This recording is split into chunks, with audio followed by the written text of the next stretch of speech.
Our story of what God has done starts long before today.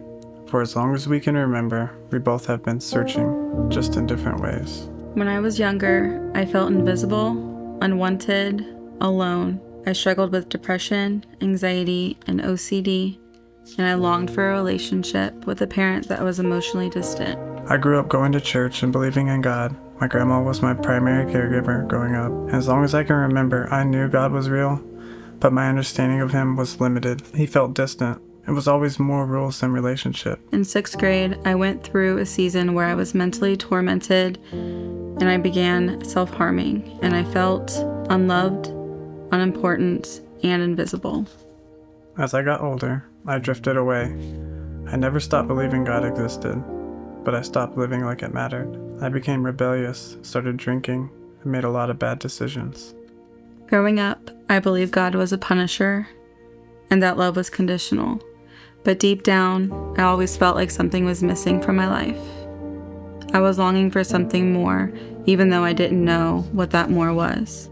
When I was 18, I used my words in anger to hurt someone close to my heart, and the next day he died.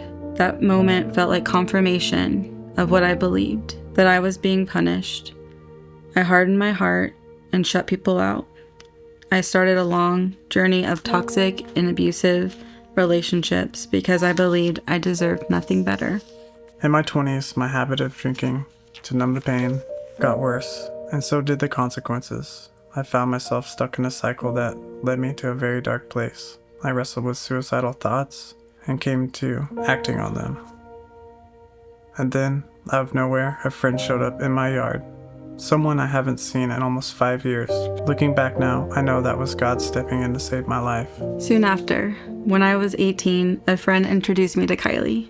She met me in one of the lowest seasons of my life, and she saw something in me that I couldn't see in myself. She spoke Jesus over me. She spoke love and worth over my life. She even showed me a letter her husband had written to her about love, honor, and godly devotion. I held on to it, longing for that kind of love in my own life, but also believing I wasn't worthy of it. In 2012, I found out I was pregnant. I still felt unworthy, but this time, something changed. For the first time, I chose to stop hurting myself for my son. We were both coming out of a really broken seasons. I was fighting addiction and my kids were suffering the consequences of my choices. But something in me was starting to shift. I started praying in a way I never have before. They weren't just words. God wasn't just rules. I was desperate. I was desperate for him. There was a real and complete dependence on God. Together, slowly, healing began. In my life, God showed up in big ways. Through a lot of change, several years of hard work, and realizing my kids needed me to show up and keep them safe. I went from having no custody to being granted full custody of my kids. In 2022, we were married, and for the first time, I realized I was now a wife. In a marriage I had always longed for, and being loved in the way I had never experienced before. Together with our kids, we were healing. In 2024, my son asked me a question about God, and I realized I didn't know how to answer him, and I didn't want to pass down the broken view of God that I had grown up with. So I opened the Bible, and I started reading the Gospel of John, and it completely changed my life. I didn't see a punishing God anymore. I saw the love of Jesus. In 2025, we made a decision as a family not just to go to church, but to pursue a real relationship with God. From the very first day, we felt seen, cared for, and wanted. Our whole family was baptized together, and it felt like a start of a brand new life. We found our community, people who walk with us, encourage us, and remind us who God is. Now we get to serve and be a part of what God is doing in other people's lives too. For so long, I believed I was unseen, unworthy, and unloved, that God was the ultimate punisher.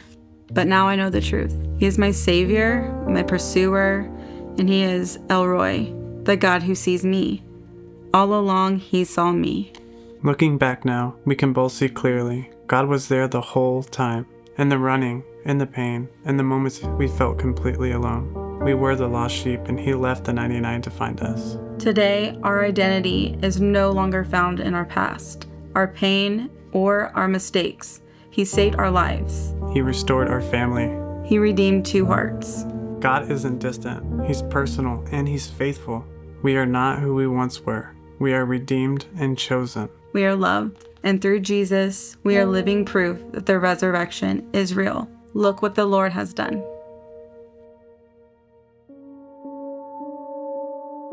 I met Jesus as a young girl and had accepted him as my savior, but I didn't fully trust him with my life until much later. My childhood wasn't an easy one. My mom did her best, but there was abuse, neglect, and times we didn't have basic needs like water, electricity, or heat. Sometimes we didn't have a home. But even in that, I saw Jesus.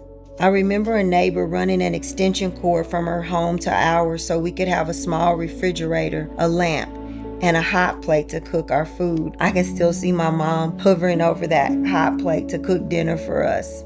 That was my first understanding of how God works, through people, through community, and through love. One of my earliest memories of God truly hearing me was when I was about 10 years old. We were living in a trailer infested with mice with no heat in the middle of the winter. My mom was passed out and I was in the bed holding my 4 siblings, trying my best to comfort them, but feeling hopeless. That night I cried out to God and asked him to take my life. I didn't want to wake up, but the next morning, someone knocked on our door and we were removed from that home.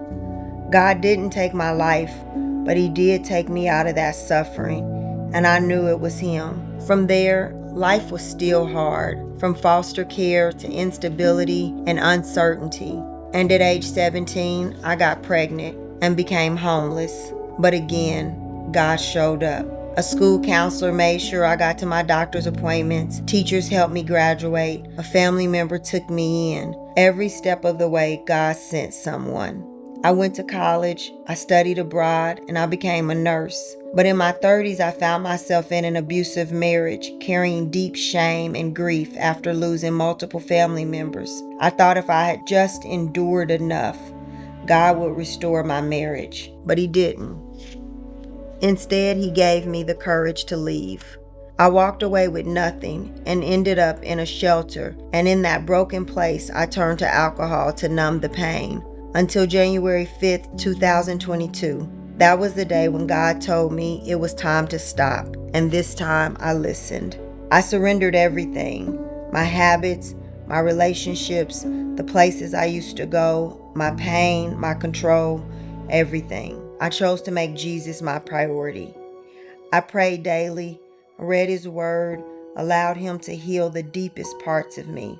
And it wasn't an easy journey, but it has been worth it. Today, my life is completely different. I have peace, I have joy, I have healthy relationships. My children are thriving, my relationships with my older kids has been restored. I'm no longer bound to anxiety or depression, and I'm no longer the person I used to be.